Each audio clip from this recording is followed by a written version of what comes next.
With mental health, I started my path starting off college when I was 23. And I wasn't diagnosed until after I had a manic episode my first semester at KU. I had always kind of struggled in school. I was always fighting with my teachers and like getting into fights with other students. I lived with someone who was pretty abusive, and that really impacted my mental health.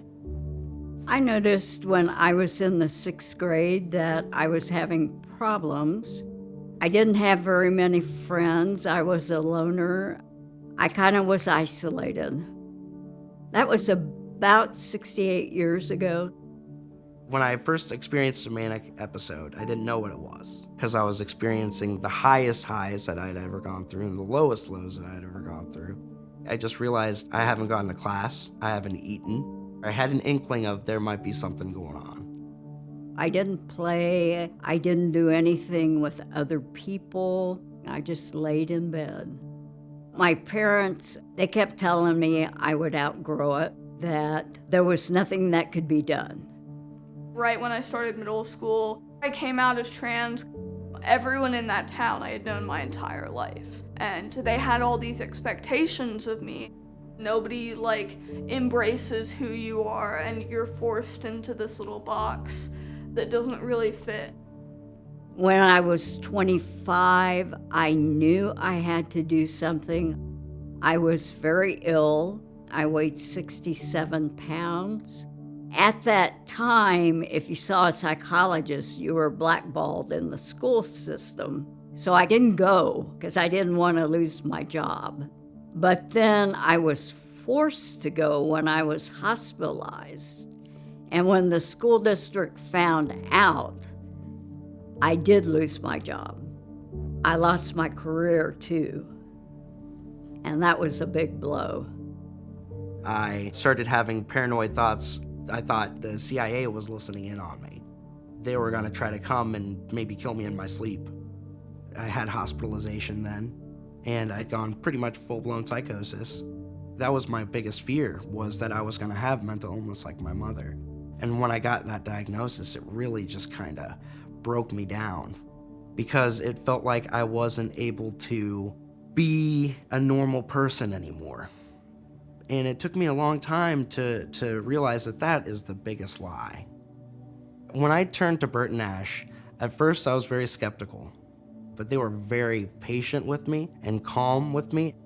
Eventually, down the line, I was referred to DBT and to a therapist named Marty. She gave me the hope to live, and DBT taught me the skills to be able to communicate, to function in this world.